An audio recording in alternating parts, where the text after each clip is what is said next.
how do you learn if you don't fail? Yeah. Ya, itu sebetulnya, maka itu entrepreneurship sebetulnya it's all about failing. Yeah.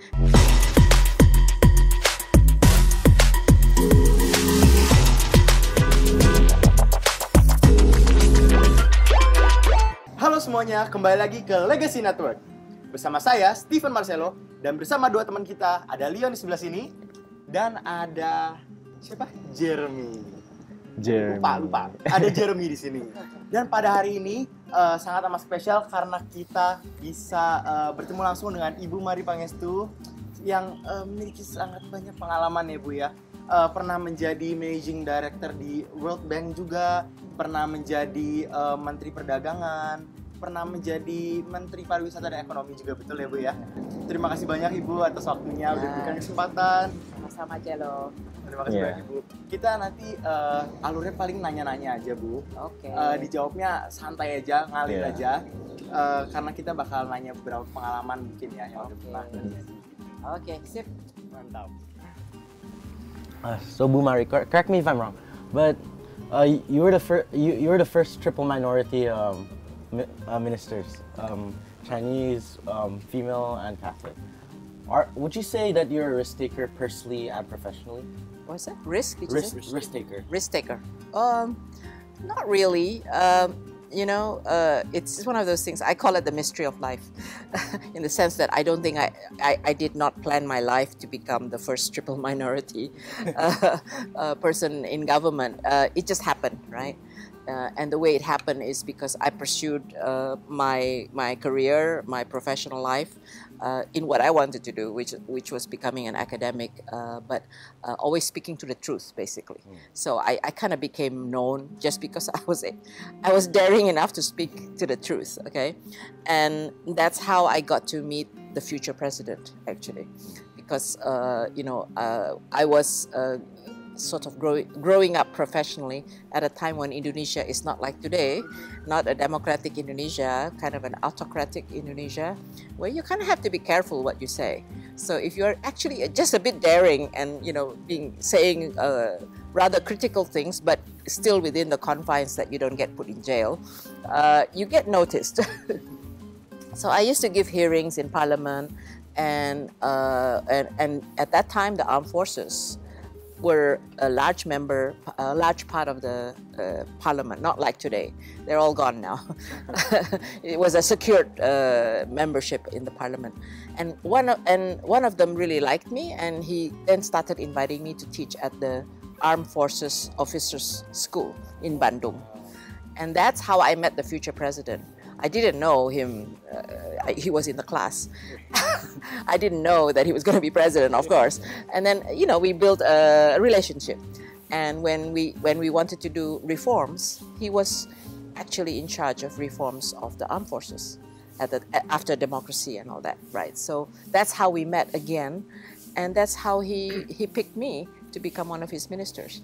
And he had a very, I would say, a platform, which he actually said, if I become president, I will have a minister from Chinese minority. He wanted representative in the government. So he wanted women. He said, I want 4 women. I want someone from minority. Memang Chinese minority. Jadi memang dia menyatakan itu sebagai bagian dari kampanyenya ya. Dan he kept his promise. So I guess he lucked out with me because I'm a triple minority, so you get 3 in 1, representing 3 minorities, if you like. But I'd like to think that he also picked me because he knew I was a professional in my field. Saat itu Ibu ada kekhawatiran nggak Bu pas mau dipilih gitu? Oh iya, khawatir banget. Kenapa tuh? Karena saya kan belum pernah masuk pemerintah, belum pernah tahu birokrasi, apalagi politik ya. Saya tuh paling waktu diminta tuh, waduh gimana ya ngadepin DPR nih. Ngeri banget gitu karena belum pernah punya pengalaman kan ya. Jadi ngeri, dan juga ada kayak beban gitu kan. Karena kita kan mewakili triple minority, terutama mungkin keturunan Tionghoanya itu ya. Jadi kita harus berhasil, kalau enggak nanti bisa mempengaruhi yang berikut-berikutnya. Jadi ada bebannya saya merasakan besar, beban ya? itu berat. Dan memang kenyataannya ini bukan hanya saya tapi dimanapun, bukan hanya di Indonesia. Kalau kita minoritas, kita tuh harus kerja 2 kali lebih keras untuk membuktikan bahwa kita bisa melakukannya supaya kemudian hari memudahkan untuk yang lain gitu. Tapi kita juga tertarik kenapa Ibu Marie Pangestu tuh mau menerima job offernya sebagai menteri. Karena kan sebelumnya sebagai profesional kan. Iya. Gitu. Kenapa ya Ibu mau menerima? Itu mungkin pertanyaan yang susah dijawab karena kalau the president of the country asks you to serve, you really cannot say no. Unless you have like a very very good reason ya. Apakah kesehatan ataukah apa. Saya hanya punya satu teman yang menolak menjadi menteri dan dia menggunakan alasan istrinya mau sekolah, jadi dia harus nemenin istrinya. But other than that, pengalaman saya sih kita sulit ya kalau apalagi itu suatu kehormatan sih sebetulnya untuk bekerja untuk negara kita ya. Jadi intinya sih there was no choice. You have to say yes basically. Tapi yes, you just can't say no. How was like the first couple of years pas masuk ke pemerintahan? Itu pasti kan situationnya beda banget sama di kantor. Adaptasinya mungkin ya. Itu gimana cara adaptasi? Adaptasinya banyak dan ini saya rasa untuk anak-anak muda ya. Kita tuh harus bisa bergerak di luar our comfort zone. Ya, dari zona kenyamanan kita. Jadi saya tuh punya, ya boleh dikatakan walaupun saya cukup banyak bergaul, ternyata saya tidak cukup banyak bergaul. Karena saya tidak pernah bergaul banyak dengan politician misalnya. Atau saya tidak banyak bergaul dengan orang-orang di daerah. Yang notabene ya kita tidak terlalu terbiasa ya. Jadi saya sih belajar banyak untuk bagaimana menyesuaikan diri ya. Belum lagi bahasa. Saya bahasa Indonesianya waktu itu belum terlalu baik ya, sering campur-campur kalau berbicara pakai bahasa Inggris karena itu menjadi itu dikritik ya. Jadi kita tuh harus bisa berbahasa Indonesia dengan baik gitu kan ya, karena kan ini sok-sok lulusan luar negeri ya gini gitu ya. Jadi saya berusaha keras untuk belajar bahasa Indonesia yang baik. Terus ada lagi ternyata bukan hanya bahasa Indonesia, bahasa birokrat. Ya ada bahasa-bahasa bersayap-sayap gitu loh yang beda lagi. So kita harus observe ya. Dan kemudian karena saya Menteri Perdagangan, itu saya banyak sekali bersinggungan dengan rakyat ya. Nah, ada lagi tuh bahasa rakyat. Jadi saya sesi pertama saya di DPR itu saya nggak akan pernah lupa gitu ya. Dan memang mereka sebenarnya kayaknya ngerjain kita juga gitu ya.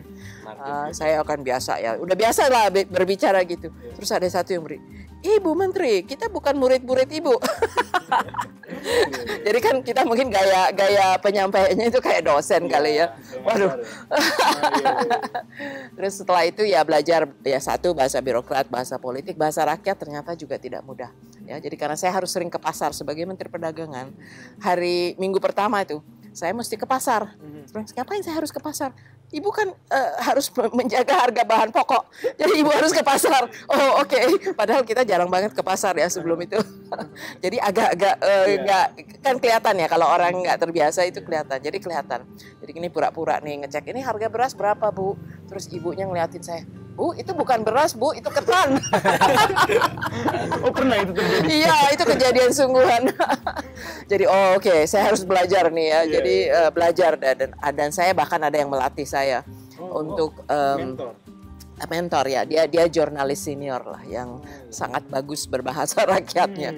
Jadi dia observasi saya terus dia bilang, kamu harus pakai bahasa yang sederhana, pakai contoh. Nah, ini satu lesson juga, body language ternyata penting. Ya, jadi kalau kamu ke pasar, kamu kalau berbicara dengan ibu-ibu yang lagi di bawah lagi dagang, kamu jangan begini. Kamu harus jongkok. Eye contact gitu ya. Jadi untung banyak yang bantu saya ya. Jadi itu juga mungkin my sharing untuk anak muda yang keduanya. Network itu penting karena ternyata di dalam saya 1 tahun pertama terutama yang nggak ngerti apa-apa gitu, banyak sekali yang bantuin saya gitu, karena saya punya network, punya teman-teman yang bersedia sukarela bantuin saya. Dan harus mau dibantu juga ya. Ya, benar, that's true. Listening is very important. And admitting that you are deficient or you are weak. Ya, betul. Karena kayak dunia baru ya. Oh ya, benar-benar dunia baru. Karena saya kan terbiasa di dunia akademik, dunia profesional yang ya kita bisa bicara sebebas-bebasnya. Kalau ini kita harus hati-hati. Ada yang jaga ya. Kita harus hati-hati karena selip sedikit bisa banyak yang marah. Kontroversial ya. Tapi juga kita juga penasaran untuk tahun ke-100-nya Indonesia 2045. Menurut Ibu Mari Pangestu, apakah Indonesia bisa masuk top 5 biggest economy di dunia? Harusnya sih bisa ya. Indonesia itu negara yang selalu dianggap punya potensi yang besar. Ya. Karena itu kita sangat beruntung sebetulnya. Kita punya kekayaan alam, kita punya iklim yang di luar perubahan iklim yang sedang kita hadapi, iklimnya lumayan bersahabat ya.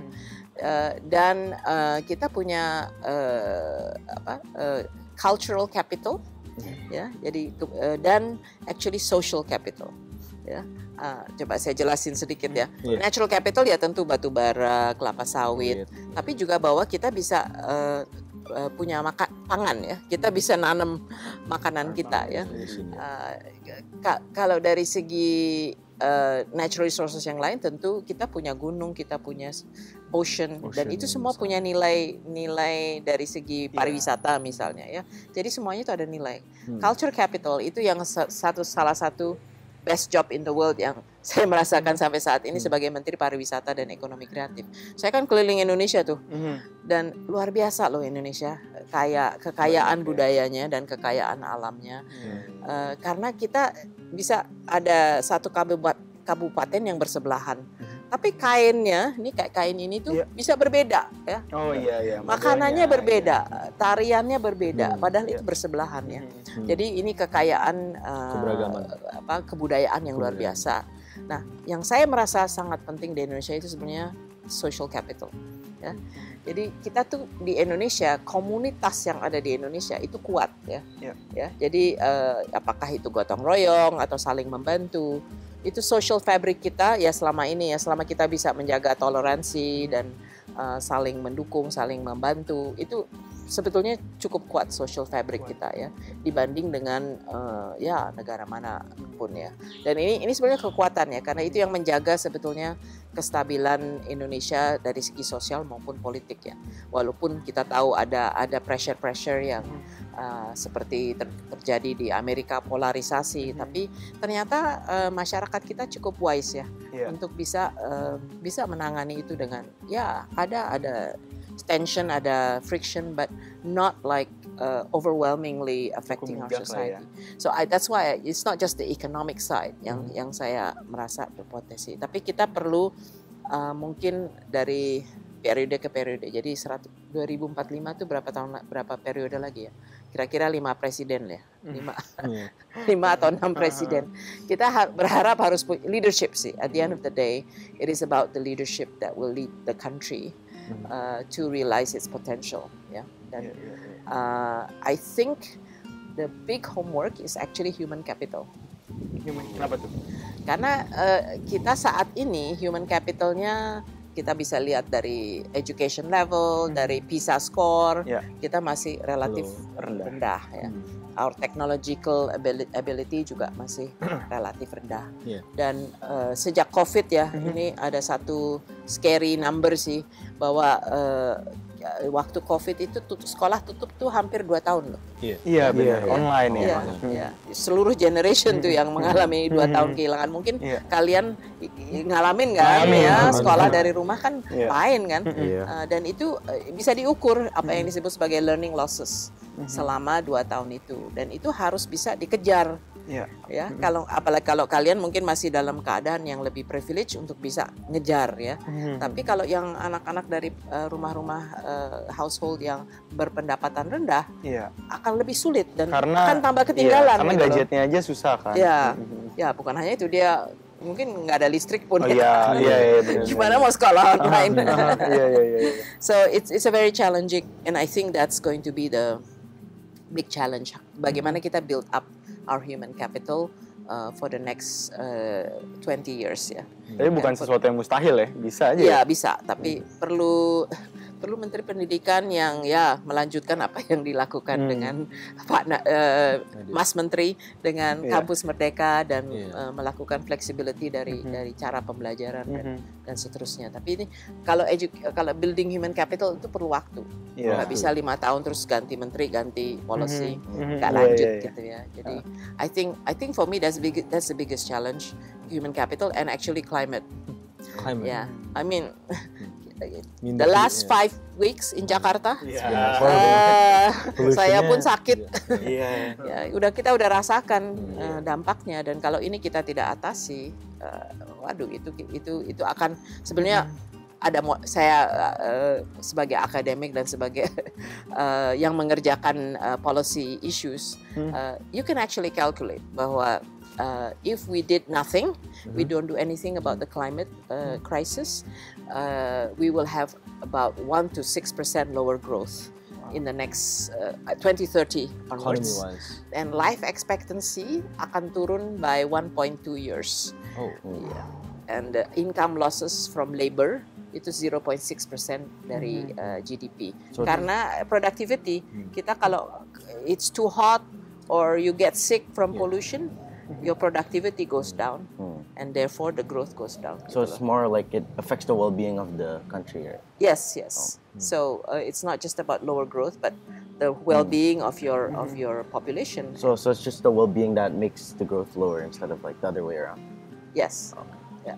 But what can the government do to solve this problem, climate change? Well, they have to be very firm on the targets to reduce the pollution, starting with coal-fired power plants, because about 60% of our energy, our electricity is coming from coal.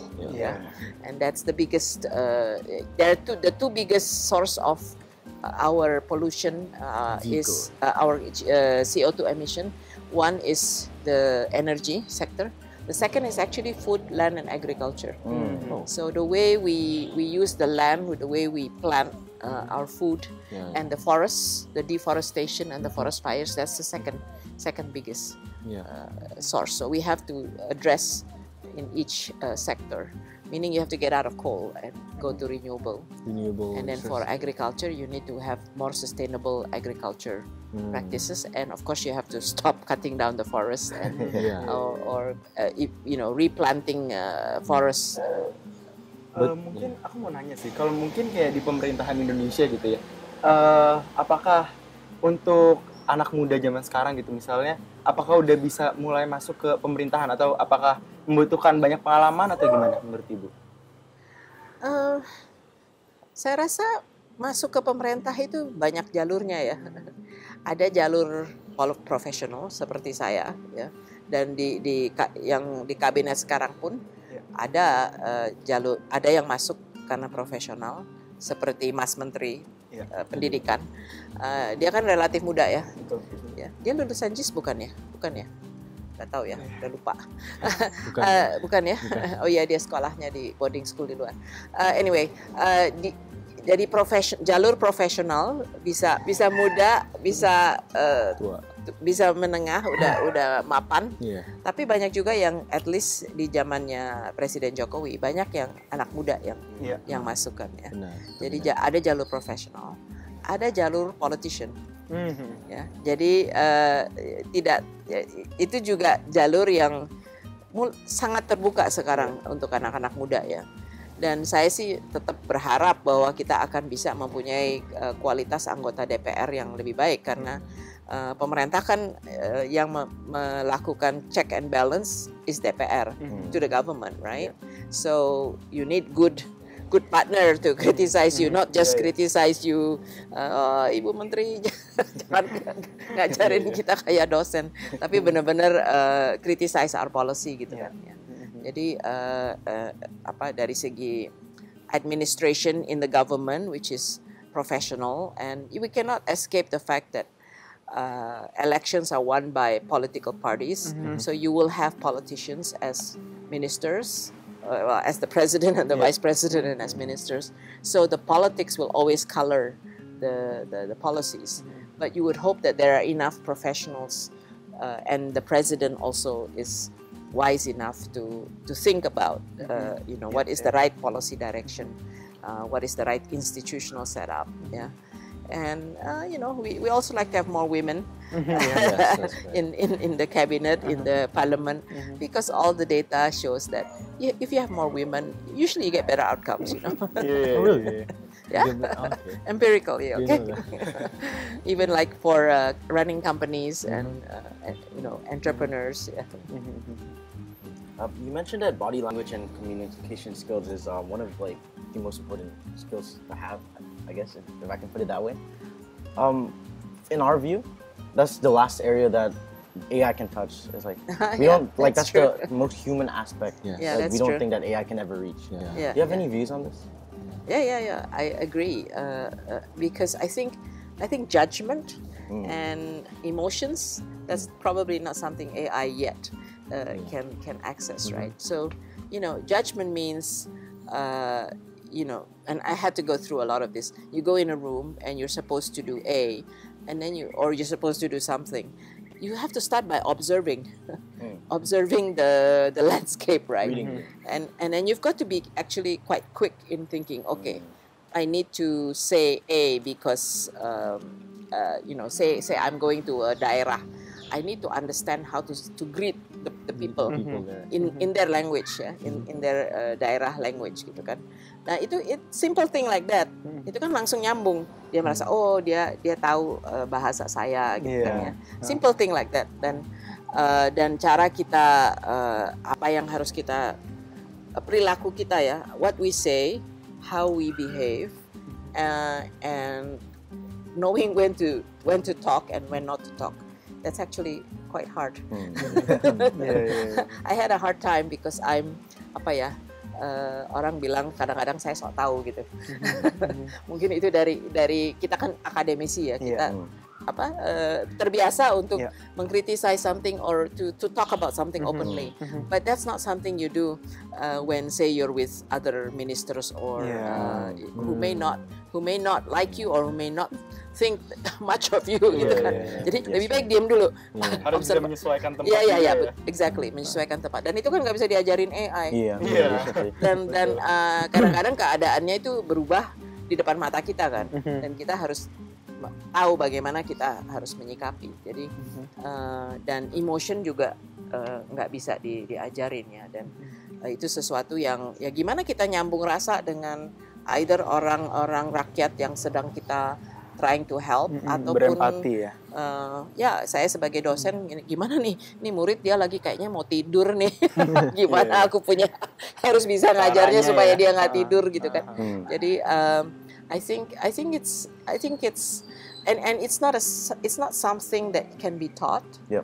You have to kind of experience it, and after you do it many times, then you get the hang of it and the feel of it. That's why I really encourage young people to be very active in all kinds of things gitu ya. Expose yourself to as much experience as possible because we actually have a lot of biases. Yeah? If you have grown up in a certain environment and you only know a certain type of values and thinking, the moment you're put in another situation, you think that's negative, you see it as negative. Padahal they look at you the same thing gitu kan. Ini orang kok beda banget sama kita gitu ya. Jadi dia tuh berarti negatif gitu kan. Padahal kan harusnya nggak begitu ya. Yeah, and I experienced a lot of that when I was, especially when I was in government ya. Karena kita kan harus berinteraksi dan harus kerjasama dengan menteri-menteri yang mempunyai latar belakang yang sangat berbeda dengan kita. Ya. Dan waktu itu saya juga, aduh pusing nih, nggak bisa nyambung nih sama menteri ini. Terus teman saya, I have a really wise friend. She's always the one that's like my conscience. She said, you Yeah, you look at him and you think he's like this strange thing that comes from planet Y gitu ya. You know what? He looks at you the same way. And I said, oh iya ya, bener juga ya. That's my light bulb moment ya. And then I said, oh okay, I'm gonna try harder. So I actually spent a lot of time understanding. Ini lebih kepada ya, it's kind of gimana ya, lebih ke dia lebih dari tradisional Islamic background yang saya sama sekali tidak familiar pada waktu itu. So I really try to understand. Dan saya misalnya dia ada acara buka puasa, saya datang gitu ya, dan saya dress properly dengan jilbab. So he start appreciating me lah. Walaupun kita nggak pernah 100% klop, tapi at least kita bisa nyambung lah ya. So things like that we have to, that AI cannot teach you, right? So I think we should be scared of AI, but to me AI is a tool to make us more productive. But it's the way how we use it which is going to be important. Tapi kalau ngomong-ngomong tentang AI, kan banyak yang bilang nih, AI kemungkinan besar akan menggantikan manusia. Itu kira-kira akan terjadi nggak nih di Indonesia? Mudah-mudahan nggak ya. Mudah-mudahan tidak, iya. Tapi kalau kayak pekerjaan kayak Ibu Mari Pangastu dulu sebagai menteri, sebagai coordinator, itu kayaknya AI nggak bisa kan? Iya, nggak bisa. Coordinate people, itu kayak something that... At the moment ya. At the moment, we don't know. Don't ever say ever. Ongoing. Never. Tapi AI bisa menggantikan banyak pekerjaan ya, tasks. Manual Maybe tasks, not people ya. Jadi the task of doing summary misalnya, ya. The task of compiling, even writing a paper, ChatGPT. Jadi jurnalis misalnya, even dosen juga cukup terancam ya. Jadi kita harus bisa bisa menyesuaikan, tapi juga ada skill yang memang tidak ada di AI dan di ChatGPT ya. Dan ya kita juga, ya terus terang sebagai dosen it's very challenging karena kemarin aja saya kelas pertama saya tanya what's top of mind 5 topics in international economics, terus saya keliling kan, saya pengen tahu dia tuh pakai ChatGPT kan itu instant ya. So if you said what are the top 5 topics, kan ChatGPT keluar dengan penjelasan. Saya keliling ngintip. I couldn't really tell whether they use it or not because their answers were very good. I'd like to think that it was, from their own knowledge, not from ChatGPT. But I'm actually very suspicious that part of it was ChatGPT. It's okay, it's a tool. Kita harus bisa ini juga kali ya, mesti bisa mengikuti perkembangan zaman juga ya. Iya, betul. Terus speaking of sustainability tadi ya, kita tahu di Indonesia kan masyarakatnya banyak yang bahkan belum bisa makan dengan 3 kali sehari gitu kan. Do you think Indonesia can go into the sustainability business knowing that rakyatnya itu masih banyak yang kesusahan? Ya, itu selalu menjadi big question ya. Apakah kita bisa punya luxury untuk addressing climate saat penduduk kita tuh masih miskin? Betul. Tapi sebetulnya itu fallacy kalau saya bilang sih. Karena kalau kita tidak menangani perubahan iklim, yang miskin dan yang terpuruk akan tambah terpuruk. Karena yang perubahan iklim itu yang paling kena itu justru yang orang berpendapatan rendah ya. Karena kalau biasanya mereka tinggal di daerah yang kena banjir gitu ya. Kalau harga pangan naik karena kita nggak bisa produktif lagi nanam padi, yang kena orang miskin ya. Jadi sebetulnya kita bisa menunjukkan bahwa justru ini orang miskin. Maka itu kita harus bisa mempunyai menangani perubahan iklim, tapi kita juga harus punya program untuk mengangkat livelihood dari yang paling bawah ini, plus kompensasi. Jadi misalnya kalau kita beralih nih dari batu bara ke renewable energy, harganya tuh pasti lebih mahal. Di awalnya ya, sebelum itu mencapai skala ekonomis dan seterusnya. Nah, siapa yang akan kena? Ya masyarakat berpendapatan rendah, harga listriknya jadi mahal kan. Jadi harusnya tuh harga listrik mahal untuk yang bisa afford it. Nah, terus ada subsidi untuk yang nggak bisa afford it. Kalau nggak fair gitu. Jadi itu istilahnya, ada istilahnya tuh transition. Di dalam transition kita harus it has to be a just and affordable transition. Ya, jadi harus memikirkan yang terkena imbas dari transitionnya dan harus ada kompensasinya. Kalau enggak, ya memang tambah terpuruk, tambah yang miskin tambah miskin. So to like closing the wealth inequality gap. Yeah. You're saying we sort of have to focus on climate change first. It's like one of the roots of the well, yeah, it's kind of like this. If you don't focus on climate change now, It's gonna get worse. yeah, It'll just exactly. make the problem worse. There's no growth for you to okay. divide to the poorer people. So you got to do both, though. You got to do climate as well as development. Oh, you can't just ignore one of them. Yeah, you got to do it you got to do the climate action, but you got to think about the impact on development. So it's like So they're you tied got to together. do it. That's why you got to be like thinking every time you do a climate action. What's the impact on the economy, on different groups of people, and I got to make sure that the groups that are going to be disadvantaged is going to be taken care of. Kalau enggak ya developmentnya tidak terjawab gitu. Ya. So it's not easy, it's complex, tapi ya memang itu tantangannya. Yeah. That's why I think policy making has just become very complicated. Yeah. Tapi kalau ibu sendiri ada nggak sih bu kayak keputusan yang selama ibu berkarir gitu ya, ada keputusan yang paling sulit nggak gitu, yang untuk diputuskan dan mungkin bagaimana gitu? Iya, pengalaman. Paling sulit. Aduh, Pasti banyak dong. harus mikir. Oke. Dibalik aja deh, yang paling saya anggap saya anggap berhasil. Oh ya boleh. Kalau yang sulit mesti mikir dulu. Kalau yang saya anggap paling berhasil itu program pembangunan pasar rakyat. Jadi kalau mungkin tidak sadar kita karena kita tidak terbiasa berbelanja di pasar, walaupun sekarang saya terbiasa belanja di pasar. mungkin sekitar 60-70% dari penduduk kita tuh masih belanjanya di pasar tradisional atau sekarang istilahnya pasar rakyat. Itu zaman saya kita create the term of pasar rakyat supaya itu tidak di dichotomize between pasar tradisional dan toko modern. That was kind of the previous dichotomy. Ya, jadi saya spend a lot of time designing pasar.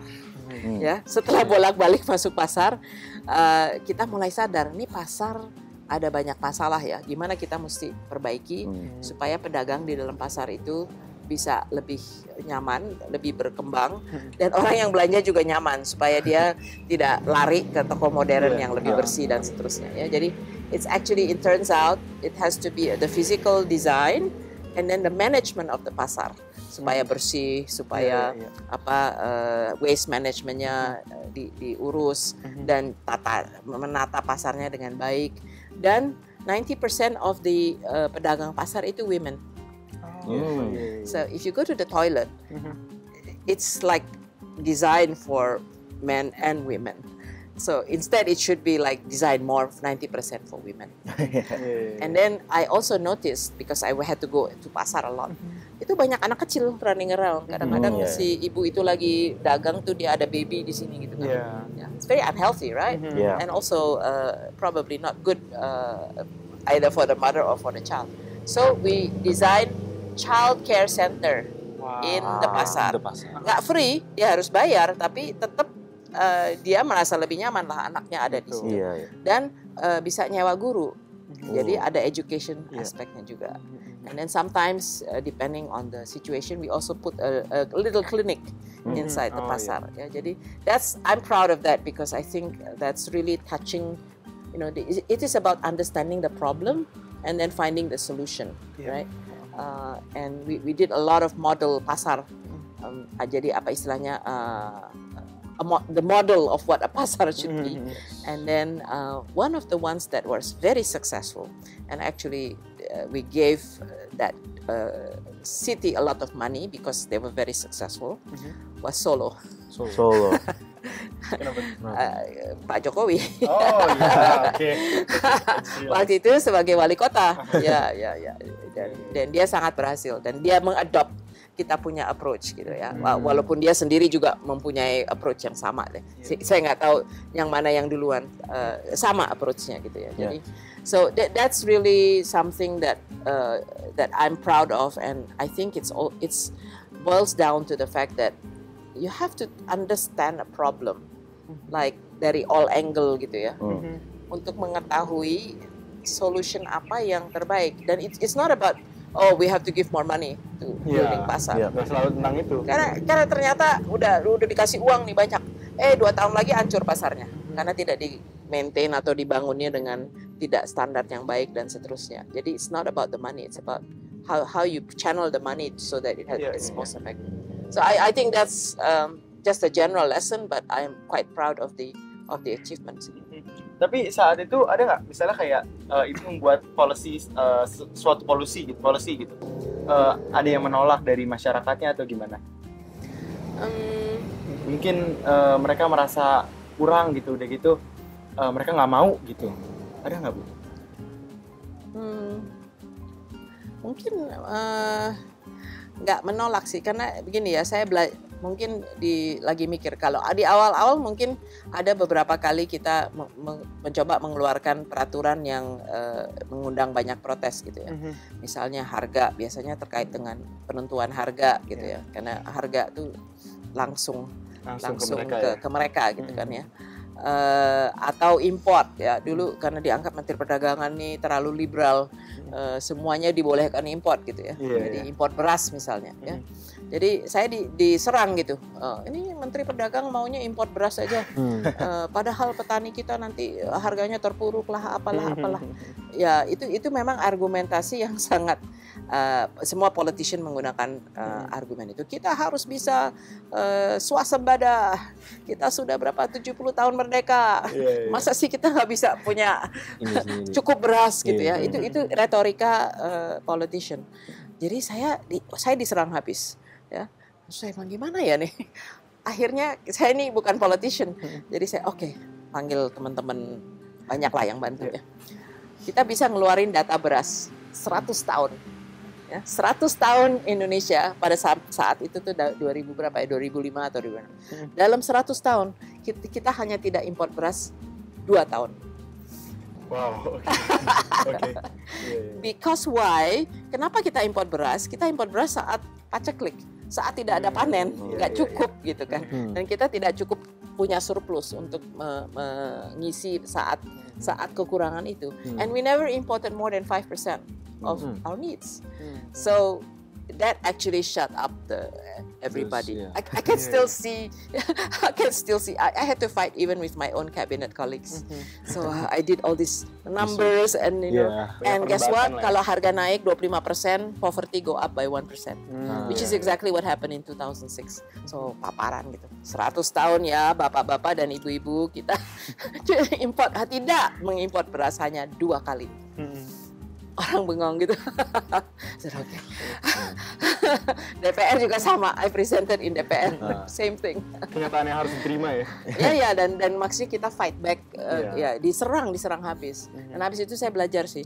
Belajarnya gimana? Ya kita harus we have to do our homework dalam menghadapinya. Dan we did a lot of outreach ya.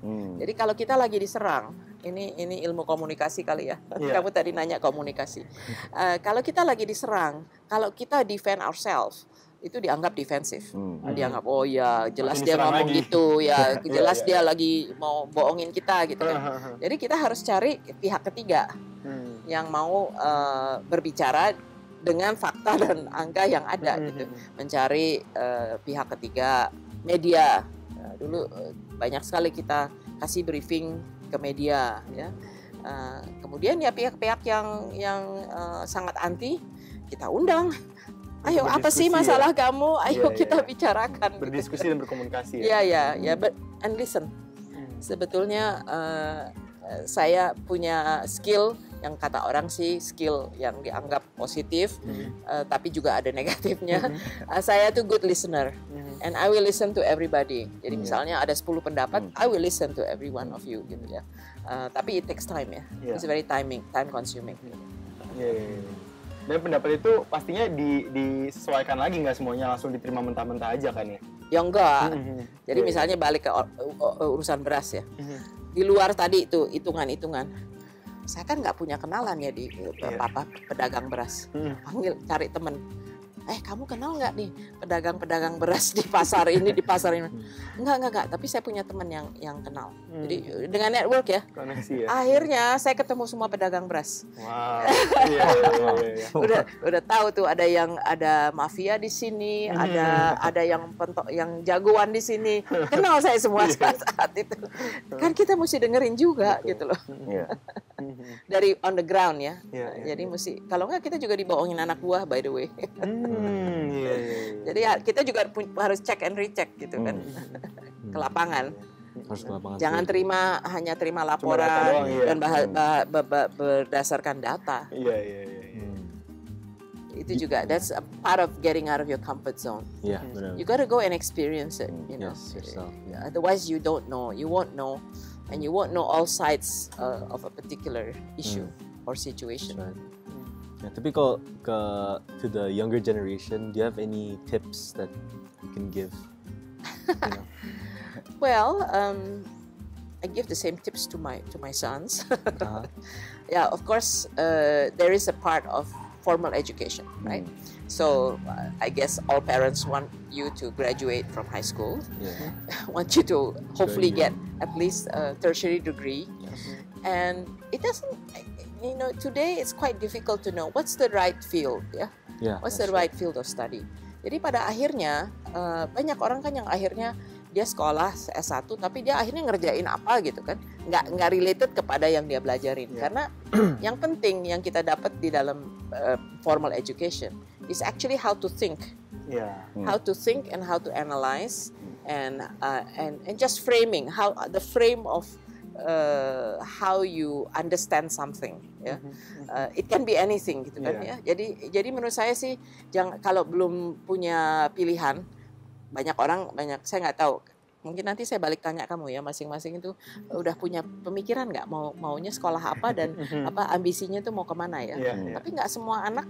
Banyak anak mungkin 80% anak mungkin belum punya ya, cuman punya kira-kira kayaknya gini. Jadi itu mungkin pertama. Nanti saya balik ya, boleh nanya kamu. Iya, boleh. Terus tips kedua, internship, magang. Ya. Even dari, mungkin kalian udah ya kali SMA pun udah. Kalau zaman saya SMA belum magang. Magang sih. Saya dulu magangnya apa? Bukan magang, saya kerja. Karena saya dulu sekolah di Australia, saya kerja di supermarket setiap Jumat dan Sabtu. Lumayan gajinya, tapi it's experience kan. Sekalian Terus dapat pengalaman juga ya. Iya. Ya dimarahin, kamu salah hitung, marahin, deduct from your pay. Terus tingkat 1, tingkat 2, tingkat 3, tingkat 4 saya magang. That's why I knew what I didn't want to do. And not necessarily what I wanted to do, but at least I knew what I didn't want to do.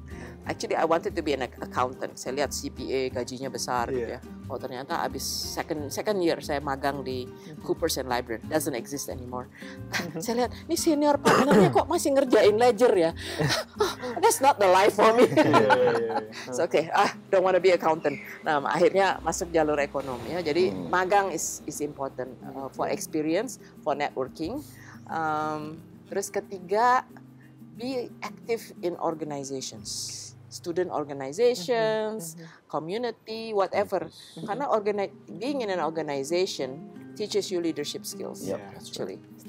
So you need to learn and run for election of student body and nanti kalau kalian ada yang sekolah di luar negeri, ada yang sekolah di sini, aktif di kegiatan mahasiswa ya. Karena itu bagian dari leadership training sih. When I interview someone, that's one of the questions I ask. Were you active when you were in school, and what were you active in? Because for me, that's kind of a test that someone is interested to lead. It's your first experience to be a leader. And the last one is be risk risky enough. Is it Risk risky? taker? Risk Risk taker. taker, A bit of risk taker, not too much, or your moms will come after me. Daring to go outside of your comfort zone, to try new things Yeah. and new experiences. Jadi kalau ada opportunity, misalnya study abroad atau kemana, ke daerah atau kemana, take it. Take it. Nothing to lose. Iya. take a chance. Tapi terkadang sekarang mungkin banyak teman-teman aku juga gitu ya, untuk keluar dari zona nyaman itu justru takut jadi gagal gitu, Bu. Itu gimana ya? Ya harus gagal, harus berani gagal ya. I think mungkin itu society kita kali ya yang menciptakan failure itu bad. Actually failure is not. How do you learn if you don't fail? Ya. Ya, itu sebetulnya, maka itu entrepreneurship sebetulnya it's all about Failing early. failing. Yeah. Failing, you have to learn how to fail before you know how to succeed. Iya. It's not always like positif, Yeah. bagus. Ya. Mesti ada turunnya juga untuk belajar juga dari bawah ya. Iya. Ya. Do you Dan think there are like majors yang bakal penting untuk kayak di masa depan yang anak-anak muda sekarang bisa ngambil di university? Ya, selalu yang orang bilang kan digital ya. Digital seems to be like digital data science and now AI. That seems to be, at least if you're not taking the major in that, you should take courses in it. Yeah. And I would say, I think the whole issue of climate change and sustainability, it seems to be apakah kita di pemerintah, apakah kita di dunia usaha. Sekarang dunia usaha lagi pada kelabakan semua tuh nyari orang-orang yang bisa deliver ESG. Semua perusahaan dituntut untuk deliver ESG ya, environment, social, and governance. Ya. So those kind of knowledge and skills is still important. And menurut saya sih yang basic skills like finance and all that, and engineering, of course, engineering is still very valid, ya, very valid. Tapi mungkin kita harus bisa, kalau itu tidak ada di university campus kita harus bisa multidisciplinary. Karena pada akhirnya nggak bisa hanya satu disiplin ya. Harus bisa. Oke, kalau saya ambil engineering, saya mungkin ngambil kelas ekonomi atau kelas ngambil jadi finance. tahu banyak juga ya. Jadi bisa, karena sekarang dunia itu, I'm actually glad I'm not like in your position now. I'd be so scared about the future gitu ya. Karena it's so much more uncertain. Ya. Sehingga kita harus punya banyak we have to have backups of knowledge and skills. But I wouldn't worry, because I think you can always learn. Even after you finish your degree or whatever it is that you're learning, you can always learn, and you can always learn on your own. This is what, ini jawaban anak saya by the way, kalau I tell him, you should learn data, I can learn on my own, Mom. And he does, right? Cari di online, whatever, and then self-teach, and then nanya ke teman-temannya yang lebih ngerti. Udah banyak bisa nge-explore sendiri juga sekarang. Yeah. So I guess for like a quick summary, I guess, is that correct me if I'm wrong, but Hey, wait! Before you summarize, I want to know your answer to my question. reversing the Okay, so each one of you, what have you got some idea what you're gonna study and what you want to be? Okay. Mau mulai dari siapa? Who wants to start? Me? Yeah. Sure. So I'm planning to study about sustainability science. Because I think, the whole world, not just Indonesia, they're facing the same problem, which is climate change and global warming. So I feel like, not just about how it's good for our Earth, but the business aspect is also really big. Because as we know, big countries such as the U.S., they are, paying companies in other countries such as Indonesia to build forests and then mangrove business and all that. So I feel like, that's a good sector that I would want to be in. And do you want to be the Minister of Environment? Well, I'm planning to go in the business side. Business side, okay. Make money. Yes, that's right. For me, I'm just gonna apply to normal business management. because I want to learn how to be a leader, like how to lead your team, how to because for me, I'm just choosing to major business instead of like a more specific major into like a field that I would like to go into, because for me, I want to learn how to handle people, like the human side of things, because I mean, it's just my view, but like I feel like handling people is one of the most important, like just like the connections and stuff. Okay. Kalau aku sih mau mengarahnya ke bisnis manajemen juga. Tapi kalau aku sendiri pengennya nanti kalau gambaran bisnisnya pengen gimana sih? Aku pengen tuh yang bisa membantu banyak orang, yang memang diperlukan sama banyak orang, aku bisa memfasilitasi gitu.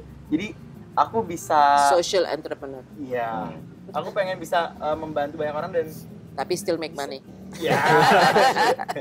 Tapi yang diutamakan itu sih, aku pengennya bisa membantu dulu baru make money-nya ya belakangan lah gitu. Oh, really? Better business, Really, better world. I had one last piece of advice. I think mentorship is important because I think throughout my life, starting with my own father, I always had mentors, and who always helped me. And a good mentor is someone who tell you when you're doing something wrong, and when you're going off the wrong way. Jadi, I think getting mentors, it can be from your own family network, or it can be your teacher, or it can be anybody. But mentors, they have to be sought.